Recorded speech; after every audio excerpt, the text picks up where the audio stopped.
SPMI Bung Riden. Politik adalah tentang momentum, betul sekali. Politik adalah tentang momentum. Kita tertinggal oleh momentum itu, maka kita tidak akan pernah mencapai apa yang menjadi cita-cita kita. Hari ini saudara, isyhadu, kau persaksikan, apapun agamamu, isyhadu, kau persaksikan. Ini adalah titik balik kita ingin merubah negeri ini. Catat nih sejarah nih, tim media perjuangan ya, pijar, kau catat sejarah ini semua. Garda Metal, ya, kemudian juga kawan-kawan Jamkes Watch, kau catat sejarahnya di gedung ini. Ini hotel menjadi sejarah titik balik. Hari ini rapat pimpinan FSPMI, setelah FSPMI berumur sekitar 34 tahun, 24 tahun. Sejarah sedang ditulis oleh kawan-kawan FSPMI. Sejarah sedang ditata ulang tentang republik ini. Dan sejarah kita ingin menentukan tentang jalan kaum buruh, kaum proletar, kaum yang terpinggirkan, kaum yang selalu dimarginalkan, kaum yang selalu dipanggil ketika pemilu, dipunggungi setelah pemilu. Cerita itu sedang kita toreh sendiri. Cerita itu tentang kita buat sendiri, lembaran demi lembaran sejarah, di mana Indonesia yang dicita-citakan oleh kaum proletar, kaum buruh, kaum yang termarginalkan, bahwa pasukan buruh, laskar buruh, orang-orang yang selalu ditinggalkan, ingin mencatat sejarahnya, masuk ke dalam parlemen, memimpin negara Republik Indonesia ini, kawan-kawan semua. Ini bukan tentang mimpi kosong. Ini bukan tentang cerita yang dibuat-buat, dan bukan sekedar harapan bagaikan mimpi yang tak pernah terwujud. Ini adalah tentang halaman demi halaman yang ingin kita tulis melalui tempat yang semoga Allah, Tuhan yang Maha Kuasa, Sang Hyang Widi yang memberkati sesuai agama kita masing-masing, akan kita tulis tentang sejarah Indonesia.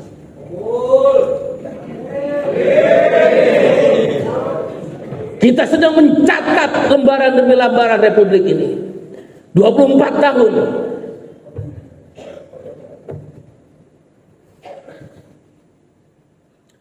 Ini cita-cita saya waktu saya masuk ke SPMI.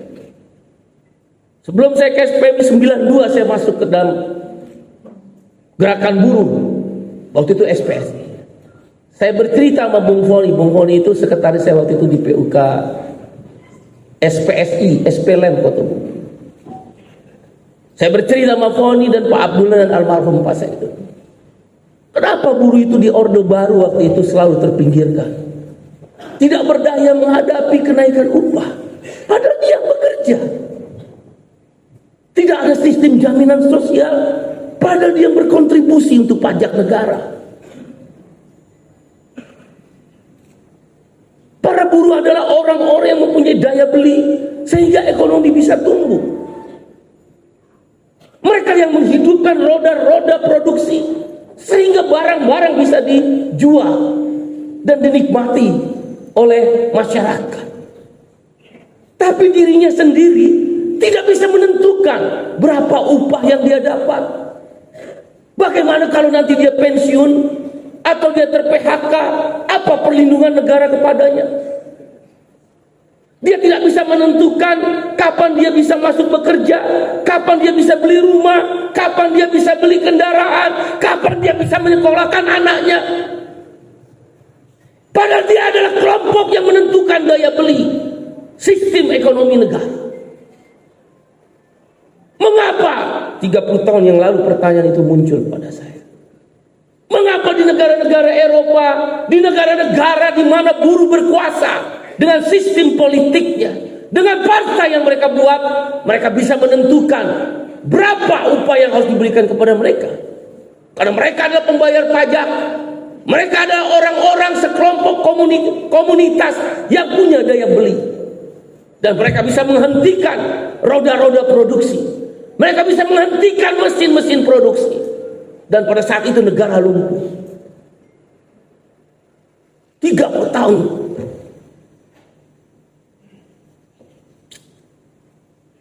30 tahun itu cita-cita saya. 92, 30 tahun kan berarti 2022. 31 tahun lah. Selalu dalam mimpi-mimpi itu terbang. Tapi hari ini saudara, Tuhan menjawab tentang mimpi itu. Bukan mimpi saya, mimpi kita kaum. Mimpi orang-orang yang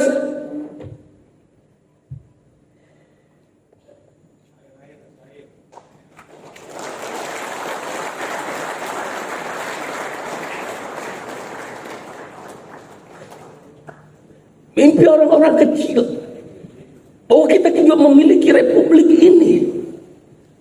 Kita juga ingin menentukan masa depan anak-anak yang lahir dari rahim istri kita. Kita ingin menentukan kecintaan pada republik ini, bahwa kita menjadi bagian penting yang bisa menentukan kebijakan arah negara kemana. Yang bisa menentukan ketika kita ter-PHK, negara hadir. Yang bisa menentukan ketika kita kehilangan pendapatan karena tua atau cacat, negara hadir. Dan kita bisa tentukan itu di dalam ruang-ruang keputusan politik, keputusan-keputusan kebijakan publik. Mimpi itu dijawab oleh Tuhan hari ini. Dan SPMI yang saya bangga dan sangat terharu. Saya emosional benar emang kalau udah bicara ini. Karena sebelum Tuhan ambil nyawa saya selalu berdoa, ya Allah, kasih saya kesempatan sebagai hamba-Mu merubah negeri ini di mana kaum buruh dia bisa ikut menentukan. Bukan hanya kita menunggu. Kau lihat berbagai blokade ekonomi kau lakukan, perjuangan upah kemarin. 10 titik jalan tol kau tutup. Kau tahu berapa kerugian potensial negara kehilangan? 100 triliun. 100 triliun. Transaksi ekonomi Indonesia itu paling gampang lihat di Tanjung Priok dan Bursa Efek Jakarta. Terus satu ketika kalau kita nanti diperlakukan lebih tidak adil lagi, saya akan pimpin langsung seluruh buruh Indonesia dan partai buruh. 2 itu akan kita blokade. Kalau Bursa Efek itu adalah simbol tentang perdagangan pasar uang. Kita taruh aja 100.000 di situ. 3 hari lumpuh itu, turun semua saham, hancur. Seluruh dunia akan lihat. Memang semua jadi hancur. Tapi buruh biasa pada titik puncak kemarahan dia akan lakukan itu. Karena blokade ekonomi kepada kita kaum buruh, kaum termarginalkan kelas pekerja, sudah pada titik yang tidak masuk akal sehat lagi. Bagaimana mungkin pertumbuhan ekonomi 5,2%? 5 tahun terakhir ekonomi tumbuh, bahkan menjadi negara terkaya nomor 7. Kenaikan upahnya ada 0,1%, ada yang 1,8%, dan hari ini kita dipertontonkan kembali 3,6%. Ekonomi tumbuh 5,2%. Siapa yang menikmati pertumbuhan ekonomi itu? Kelompok orang kaya meningkat jumlahnya. Majalah Forbes mengumumkan 10 orang kaya di Indonesia masuk di top 10, di top 50 maksud saya. 10 orang kaya di Indonesia masuk di top 50. 50 orang terkaya di dunia. Majalah Forbes. Yang kaya makin kaya. Buruh terlalu ditekan dengan upah murah. Nggak masuk ke akal.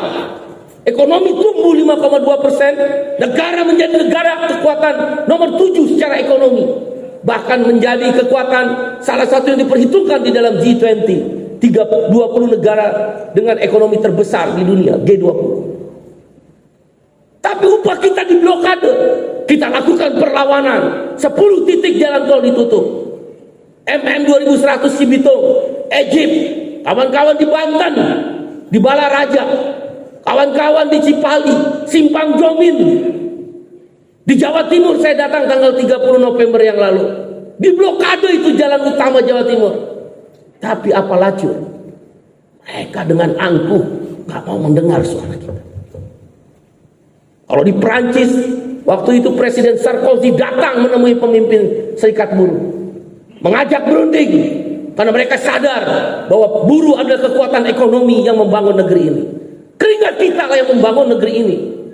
Bahkan cucuran air mata istri dan anak kita, karena kita tidak cukup memberi kebutuhan kepada mereka.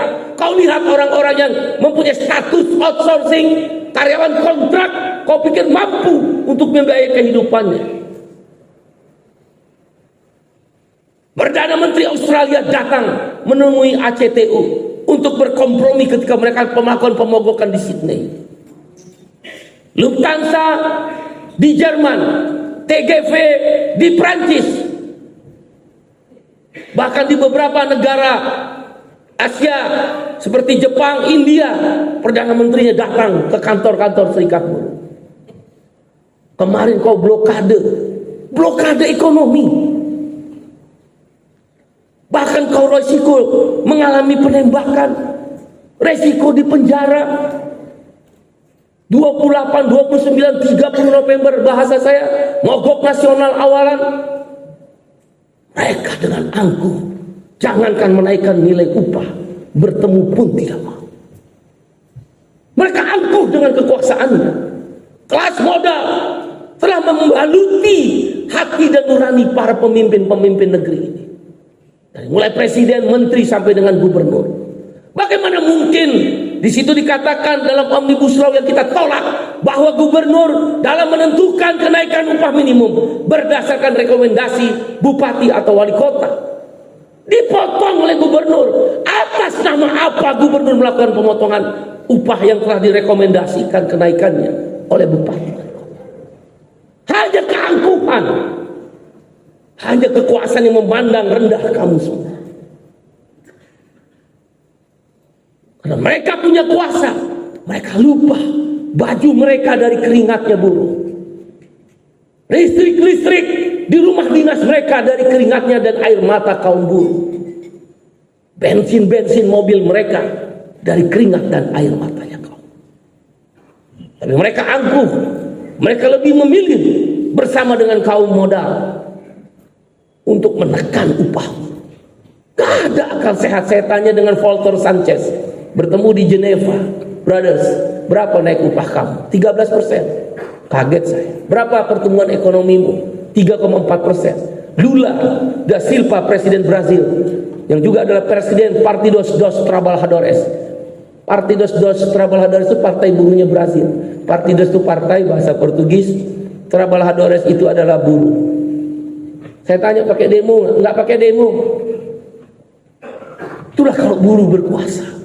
Saya ingat sekali dengan Menteri Tenaga Kerja Brazil pada waktu saya di Los Angeles menjadi pembicara bersama mereka, dan Menteri Tenaga Kerja Brazil, saya mewakili Indonesia, bukan Menteri Tenaga Indonesia, nggak dihitung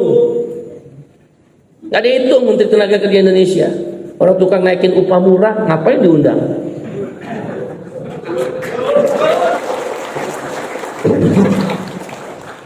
Sama Menteri Tenaga Kerja Amerika dan satu Menteri Keuangan Jerman. Presidenmu ini bukan orang ecek-ecek, udah ganteng, terkenal di internasional. Berkata, saya ingat benar, kira-kira 5, 6 atau 7 tahun yang lalu, saya lupa, di Los Angeles kami menjadi pembicara, diliput oleh Al Jazeera, CNN, Arte TV Prancis, Deutsche Welle Jerman, TV-TV dunia lah. Saya tanya, berapa kenaikan upahmu? Waktu itu Lula pertama kali jadi presiden, naiknya 30%, nggak pakai demo. Terus saya tanya lagi, berapa lama? Selama Lula berkuasa. Selama Lula berkuasa 8 tahun, 30% setiap bulannya naik upah.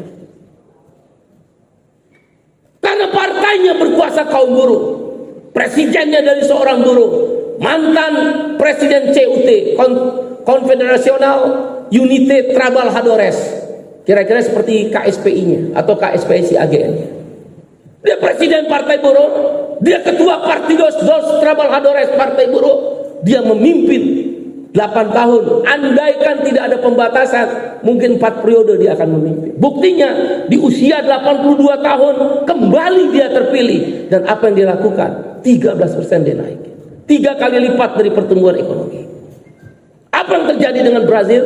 Brazil menjadi ekonomi yang meroket, bridge Brazil Rusia. India, Cina, South Africa. BRICS ini penyeimbang G20. Nggak jadi miskin dia membayar upah buruh yang selayaknya didapat oleh kaum buruh. Cuma dia bilang kenaikan upah nggak boleh keluar dari negara Brazil. Maka ada kebijakan pengetatan fiskal. Mereka nggak boleh membeli barang-barang impor. Barang-barang dalam negeri mereka akan beli. Dahsyat. Kau bayangkan, misal kita naik upah, katakanlah tuntutan kita misal 500.000 rupiah per bulan. Kalikan 12 bulan, 6 juta. 6 juta kau kalikan 56 juta. Gila saudara, itu ekonomi. 6 juta rupiah setiap orang naik upahnya, kau kalikan 56 juta orang buruh yang tercatat di BPS. Sekarang 57 juta buruh dikalikan 6 juta. Coba Garda Metal berapa?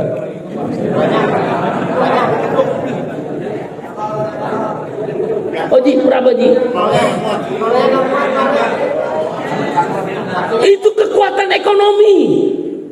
Dan uang itu juta ke juta berapa Den? Miliar ya? Triliun ya? Juta ke juta triliun. Jadi tinggal 57 kali 6. 57 kali 6, 2, 4, 35, 39, 394 triliun. Itu 394 triliun artinya 10% APBN. Gila negara. Itu uang muter. Gak mungkin lo naik gaji apalagi Garda Metal. Gak mungkin nabung. Punya tabungan gak Garda Metal? Ya tabungan utang itu namanya. 394 triliun andaikan itu berputar secara ekonomi, kita gak tergantung oleh negara.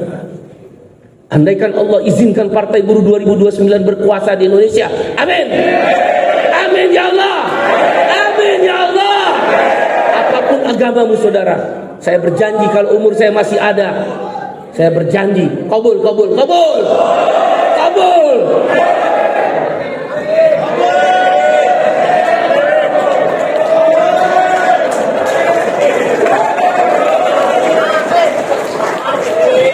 Andaikan Tuhan izinkan 2029 Partai Buruh masuk di Senayan, dan 2029 pertama kali seorang buruh akan maju sebagai calon presiden Republik Indonesia.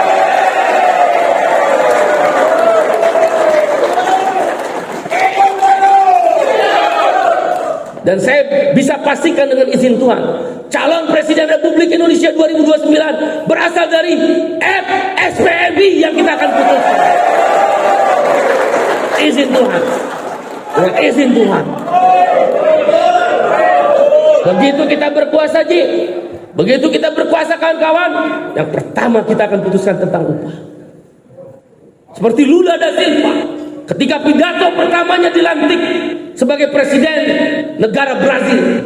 Brazil itu hanya 1/5-nya Indonesia saudara. Jumlah penduduknya 1/5 Indonesia. Jumlah kekayaannya 1/5 Indonesia. Luas negaranya 1/5 Indonesia. Hutan Amazon yang begitu terkenal di dunia 1/5 hutan Kalimantan dan Sulawesi. Tapi dia kuat secara ekonomi karena buruh yang memimpin. Kau bayangkan 394 triliun uang itu berputar di negeri sendiri, nggak boleh keluar. Kalau ketahuan ada yang belanja pakai online itu barang Cina, kita potong upahnya. Nggak boleh. Yang dimaksud barang impor itu termasuk yang melalui online itu. Anda kan karena murah Anda beli. Sadarkah saudara? Sadarkah kita sedang menghancurkan UMKM Indonesia? Nanti kalau upah naiknya benar, Partai Buruh ikut berkuasa, kalaulah belum presiden, wakil presiden, atau setidak-tidaknya fraksinya udah fraksi tingkat tengah, 5 besar. Saudara, kita sedang membangun kekuatan baru. Di ruangan inilah sejarah itu sedang kita catat. Coba kau terlalu terhina kita dengan keangkuhan seorang B. Mahmudin, Gubernur Jawa Barat. Blokade-blokade yang Bung Suparno pimpin, Bung Dadan SPN, Bung Jinto TSK, Bung Chris Cap, dan Bung Agus Koswara dari Cap. Itu 5 aja cukup. SPMI di Jawa Barat ya, dan di daerah lain sama. SPMI Suparno, Dadan SPN, Jinto TSK, Kris capnya KSPI, dan Agus Koswara capnya KSPSI AG. Cukup 5 itu blokade lumpuh ekonomi. Di Banten, di bawah pimpinan Bung Riden langsung turun. Ada Intan SPN, ada Rudi Cap KSPI, ada TSK siapa ya? Agus Darsana ya. Agus Darsana, oh ya Tukimin harus kita sebut, beri aplaus buat Tukimin. Mana Tukimin? Berdiri Tukimin. Oh ya, berdiri. Tukimin, kita beri aplaus buat Tukimin. Banten ini luar biasa. Ya blokade, tapi dengan angkuh mereka bertolak pinggang. Jangankan menaikkan upah, mereka mengatakan, siapa kamu? Blokade ekonomi, saudara. Potensial money loss itu, kehilangan uang secara ekonomi 100 triliun, itu karena MM 2100 nggak produksi, kan nggak bisa lewat. Di blokade sama kawan-kawan SPMI terutama itu. Kita beri aplaus buat kawan-kawan SPMI yang telah melakukan perjuangan itu. Bung, saya ngerti tentang ekonomi. Mereka itu udah ketar-ketir.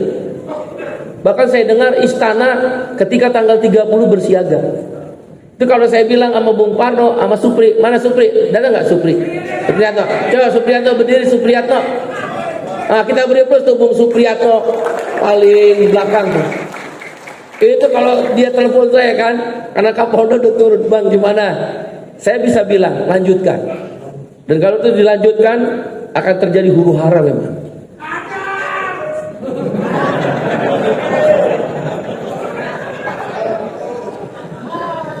Tapi perjuangan masih panjang. Partai harus melalui satu titik konstitusional lagi. Dan saya ada tanda-tanda harapan itu. Maka saya menahan diri. Kalau tanya emosinya, emosi berat. Wah, Anda tahu saya kan, karakter saya kan keras. Dan saya nggak pernah kata mundur. Dan saya nggak takut sama siapapun. Siapapun saya nggak takut. Benar. Udah teruji lah. Mimpin SPMI beberapa tahun nggak pernah kendur dan takut. Ya karena saya pertama punya Allah, punya Tuhan, dan saya punya kamu, punya garda meta lah. Beri aplaus buat kawan-kawan garda meta. Kenapa mesti saya takut? Ya nggak, kalau saya di penjara paling ada ngirim karangan bunga sama apa itu buah-buahan. Bang, tetaplah tegar. Perjuangan akan kami lanjutkan. Apaan gua di penjara?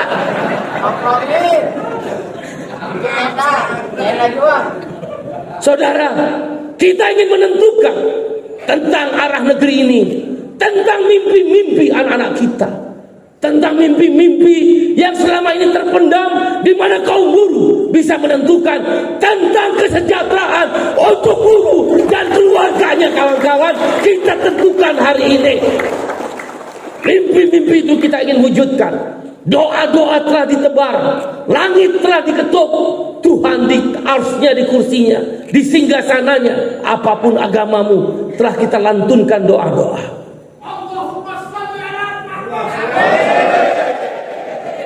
Hari ini atau tidak sama sekali. Today or never. Hari ini atau tidak pernah.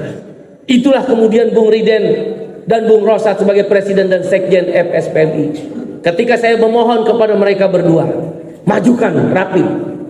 Karena SPMI harus mengambil tongkat komando perlawanan untuk menuju negara sejahtera, welfare state, yang dimotori oleh the working class. We are the working class. Ayo ikuti kata-kata saya. We are the working class. We are the working class. Berdiri. Ikuti kata-kata saya ya. Berdiri semuanya. We are the working class. We are the working class. We are the working class. We are the working class. We are the working class. We are the working class. Ayo bareng-bareng. We are the working class. We are the working class. We are the working class. We are the working class. Partai Buruh.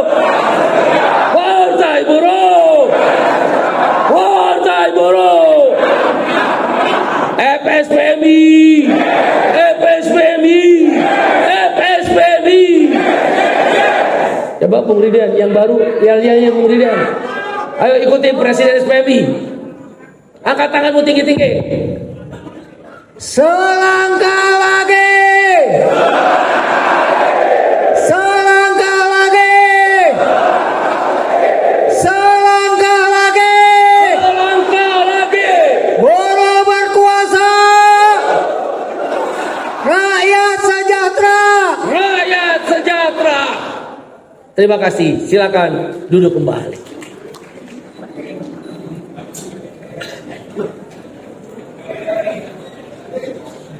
Kawan-kawan, saya minta waktu sedikit lebih. Yang di belakang maju aja. Yang di belakang. Yang di belakang. Yang di belakang maju. Kalau Anda duduk di sana nggak kelihatan. Cepat yang di belakang. Aduh, kayak anak TK nih.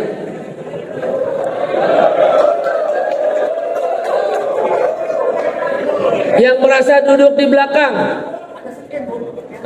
Kelihatan screen. Ya, oke, baik, kita lanjutkan. Saudara, itulah cita-cita yang ingin kita bangun. Kau bayangkan blokade ekonomi itu 100 triliun. Itu kalau di luar negeri, presidennya udah turun ke kantor Serikat Buruh. Itu di Amerika, Serikat Buruh otomotif Amerika, namanya UAW. Mereka melakukan pemogokan di negara bagian, Detroit. Karena itu kan gudangnya otomotif. Dia melakukan pemogokan di negara Detroit, kamu mau tahu, 2 minggu. Kita baru 3 hari. 2 minggu dia melakukan pemogokan. Apa yang dilakukan oleh Joe Biden, Presiden Amerika? Presiden Amerika Joe Biden, dia pidato di depan stasiun TV. Saya Joe Biden, kira-kira begitulah apa terjemahan bebasnya. Nanti kalau saya pakai bahasa Inggris juga kamu nggak ngerti kan, percuma. Betul kan? Saya Joe Biden, Presiden United States of America. Kalau Anda lihat di CNN itu dan Al Jazeera, saya menyatakan mendukung pemogokan buruh-buruh otomotif yang ada di Amerika. Bayangin, Presiden menyatakan setuju dengan pemogokan. Karena kan Amerika negara bagian. Mereka melawan gubernur Detroit, Michigan, negara bagiannya Michigan, yang ada di Detroit, kota otomotif. General Motors, Ford, semua kan ada di situ. Bayangin, karena udah 2 minggu, si Biden kan takut juga, ekonomi makin merosot nih. Memang mereka tidak dibayar upah. Kalau di Eropa dan Amerika, Australia, kalau mogok kan nggak dibayar, no work no pay, nggak apa-apa. Tapi nggak boleh ditangkap, Saya lebih senang begitu. Nanti kalau kita berkuasa, nggak apa-apa, kita nggak dibayar. Tapi nggak boleh ditangkap, nggak boleh dibubarkan, nggak boleh dipenjara. Itu jelas tuh konstitusi mereka, Eropa, Amerika, dan Australia. Ya lebih senang begitu. Oke, kita nggak dibayar, katakan per hari, katakan kalau di Indonesia, katakan misal 75.000, katakan 10 hari 750.000, nggak apa-apa. Tapi kita akan mendapat kenaikan upah yang tinggi. Itu yang dilakukan oleh Serikat Buruh UAW, United Automotive Workers Union. Biden karena dia ditekan 2 minggu ekonomi Amerika, negara federal tertekan, dia umumkan, saya Presiden Amerika mendukung. Ketar-ketir Gubernur Michigan, Detroit. Akhirnya apa? 30% naik upah. Disetujui.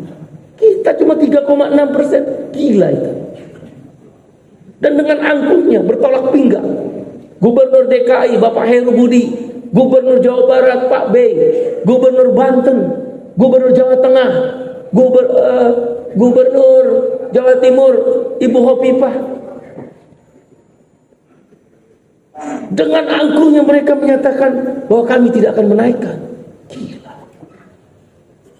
Saudara, kita direndahkan, kita dihina. Semut digigit, semut diinjak akan menggigit. Coba-coba kau dekati belalai gajah, kau akan dipukul oleh gajah dengan belalainya. Coba-coba kau dekat unta, kau akan ditendang dengan kakinya. Coba aja pegang buntut unta, kalau ntar umroh pegang aja buntut unta. Pasti ditendang sama unta. Karena bagi unta ini ada penyerangan, bagi semut ini ada penyerangan, blokade buat rakyat semut. Diserang, masa kamu diam saja?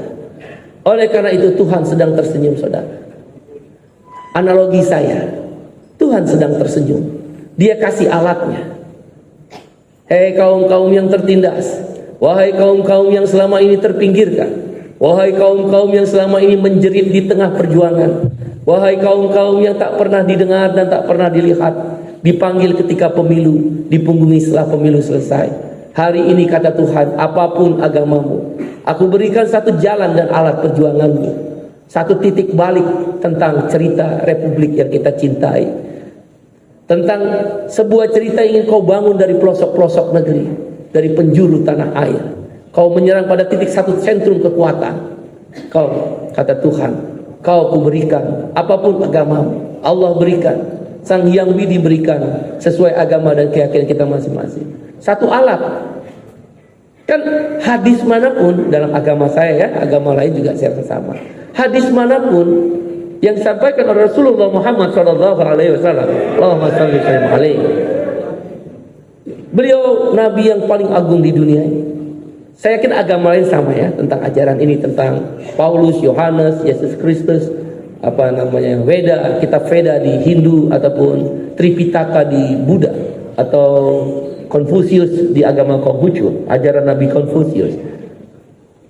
Tidak akan mungkin Tuhan itu memberikan sebuah kebahagiaan secara langsung. Misal, ya Allah ya Tuhan kami, berilah kami rezeki yang halal dan baik. Setelah berdoa, pling, ada duit. Nggak ada itu.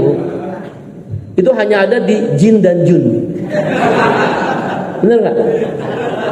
Jun minta, Om Jin, bagi saya duit dong. Pling, ada duit. Jin dan Jun, sinetron Jin dan Jun. Mbak Yul, Mbak Yul. Tidak ada. Wahai Allah, berilah hamba rezeki yang halal, berilah hamba rezeki yang membuat keluarga hamba bisa menjadi keluarga-keluarga yang rezeki halalan thayyiban, tidak hanya halal tapi baik, wahai Allah. Maka kemudian kita bekerja. Setelah malam kita berdoa bagaikan rahib pendeta. Itu Sayyidina Ali. Sayyidina Ali itu salah satu sahabat Nabi. Saya yakin agama lain ada ya, saya mengutip agama yang saya yakini. Sayyidina Ali itu mengatakan, jadilah kamu bagaikan seorang rahib pandita di tengah malam, meneteskan air mata, menundukkan kepala, memohon, bahkan menyentuh jidatmu di tanah, memohon kepada Tuhan.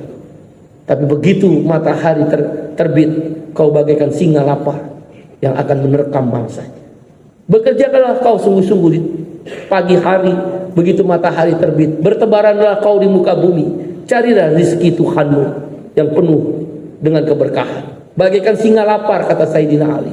Maka ketika matahari mulai tenggelam, kembalilah kepada jati dirimu seorang hamba Tuhan, bagaikan rahib pandita yang meneteskan air mata, memohon dengan penuh kecintaan, memohon dengan penuh pengharapan, melepaskan tentang keegoan dan arogansi kekuasaan manusia. Disitulah kau meminta pada Tuhan. Itu Sayyidina Ali. Tuhan sedang tersenyum, saudara. Dikasih alat, nggak dikasih ikan, dikasih pancingan, alat pancingnya untuk